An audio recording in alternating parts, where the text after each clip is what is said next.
The struggle between the young and the old keeps golf excited in the money frenzy. One of the best blogs in sport is written by Megan McLaren. Golf is bloody hard, and she narrates the toil better than most. Q School is awful, brilliant, all and nothing, while a pro's life is a privilege that does not negate what she calls the searing emptiness of asking for a plastic knife and fork to eat your takeaway food in another hotel room. Contrary to what we might think, golf is not all about raking in the money. It seemed like that at times in 2021. Saudi Arabia's attempt to muscle in on the top table included talk of $50 million carat. A proposed Super League remains in the ether, with Saudi so far investing an initial $200 million in Asian Tour events and Greg Norman as the figurehead or puppet, depending on your level of skepticism. Last month the PGA Tour kept its members happy, for now, by granting releases, no doubt through gritted teeth, for some to appear in the Saudi International in February. That battle will get uglier. Meanwhile, Phil Mickelson declared himself the winner of the PGA Tour's Ridiculous Player Impact Program, part of the strategy to better reward multimillionaires for social media activity and help fend off Saudi overtures. That Mickelson, who has earned about $900 million according to Forbes, has voiced his interest in a Saudi league, exposed the folly of giving him another $8 million. "I'd like to thank all the crazies," he tweeted with fitting flippancy. "He'll try find another hot controversial topic soon." Money mania fueled the antipathy between Bryson DeChambeau and Brooks Koepka too. They are scarcely best friends, but Pete Cowan, Koepka's coach, told the truth too. "Bit of banter, isn't it? They play along with it like two boxers before a fight.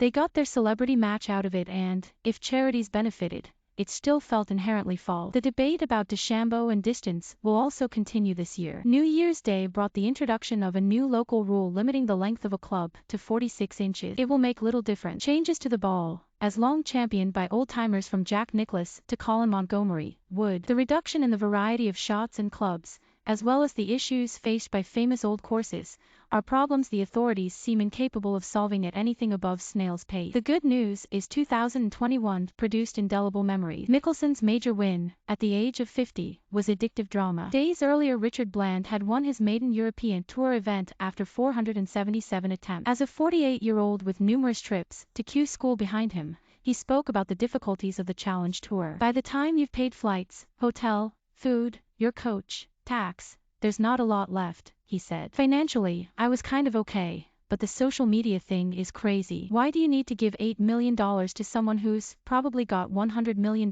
in the bank? Why not put it into ladies golf or the Corn Ferry Tour?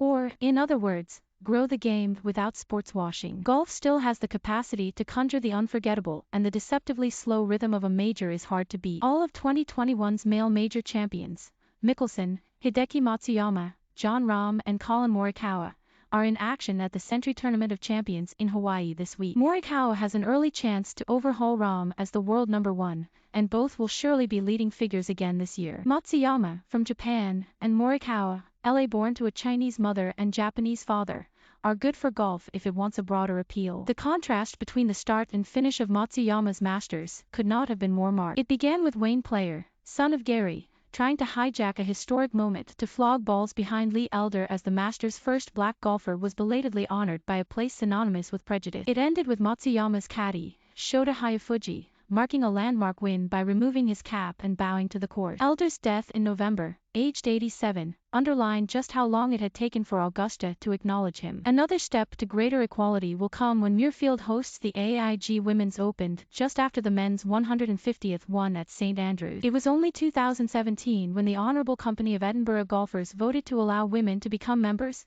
a eureka moment of enlightenment helped by being kicked off the Open Road of the year before. Last year's Women's Open had an increased prize fund of $5.8 million, but it is a hand-to-mouth grind further down the pyramid. A win on a feeder tour might make you a few grand, and dropout rates are high. A boost for the women's game came when it provided one of the highlights of the sporting year as Europe won the Solheim Cup on American soil for only the second time. The standard was superb and Leona Maguire the star. She duly became the second woman to be named Player of the Year by Irish golf writers. It would have been an additional bonus had the BBC Sports Personality of the Year experts deemed the win a better team effort than England blowing a football final, but attention will grow in 2022. Deeper deeper fields than most major sports tend to make a folly of prediction. On the men's side, Sam Burns, Will Zalatoris, and the Hodgegard twins will be among those expecting to make big strides. Rory McIlroy will get another pop at a career Grand Slam in April as he enters an 8th year without a major. Jordan Spieth gets his go in May.